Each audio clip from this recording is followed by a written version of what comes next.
Classmates பிப்ரவரி 23 முதல் உங்கள் அபிமான திரையரங்குகளில். தேனி மாவட்டம் பெரியகுளம் அருகே உள்ள தேவதானப்பட்டி பகுதியைச் சேர்ந்தவர் மன்மதன்.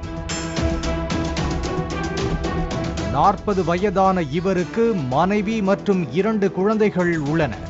இவர் தேவதானப்பட்டி பகுதியில் பைனான்ஸ் தொழில் நடத்தி வந்தார். மேலும் வீட்டில் வைத்து ஜோதிடம் பார்க்கும் வேலையையும் செய்து வந்திருக்கிறார்.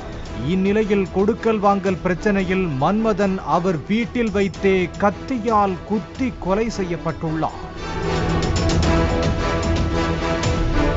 இது தொடர்பாக தேவதானப்பட்டியைச் சேர்ந்த ஜெயதீபா என்ற பெண்ணையும் முத்துமணி என்பவரையும் போலீசார் கைது செய்துள்ளனர். விசாரணையில் பல அதிர்ச்சி தகவல்கள் கிடைத்தன.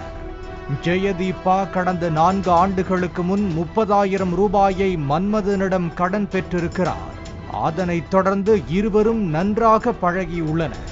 நாளடைவில் வீட்டில் மனைவி இல்லாத நாளில் அப்பெண்ணை வரவழைத்து தனிமையில் இருந்துள்ளனர். இந்த நிலையில் முத்துமணி என்ற 30 வயது திருமணமானவருடன் ஜெயதீபாவுக்கு பழக்கம் ஏற்பட்டுள்ளது. இதனால் கொடுத்த பணத்தை கேட்டு மன்மத ஜோதிடர் ஜெயதீபாவை டார்ச்சர் செய்ததாக தெரிகிறது. இதற்கிடையே மன்மதனின் மனைவி குழந்தைகள் திண்டுக்கல்லில் உள்ள பெற்றோர் வீட்டிற்கு சென்றுள்ளனர். இதனால் மன்மதன் ஜெயதீபாவை வீட்டுக்கு வரச் சொல்லி கட்டாயப்படுத்தியதாக தெரிகிறது. இதனையடுத்து முத்துமணியிடம் தெரிவிக்கவும் இருவரும் சேர்ந்து மன்மதன் வீட்டிற்கு சென்றுள்ளனர்.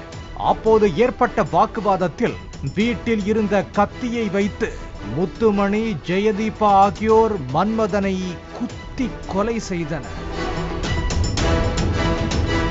பிறகு மன்மதனின் கழுத்தில் அணிந்திருந்த 5 சவரன் நகையை திருடிச் சென்று பெரியகுளத்தில் அடகு வைத்துள்ளனர்.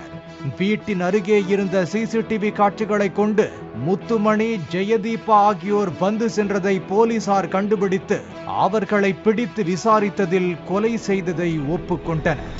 மேலும் கொலையான மன்மதன் பெயருக்கேற்ற வகையில் ஜோசியம் பார்க்கும் தொழில் மூலம் பெண்களை மயக்குவதையே வேலையாக வைத்திருந்ததால் அவரது குடும்பத்தாரே சில ஆண்டு காலம் அவரை ஒதுக்கி வைத்திருந்ததாக போலீசார் கூறுகின்றனர். கிளாஸ்மேட்ஸ் பிப்ரவரி 23 முதல் உங்கள் அபிமான திரையரங்குகளில்.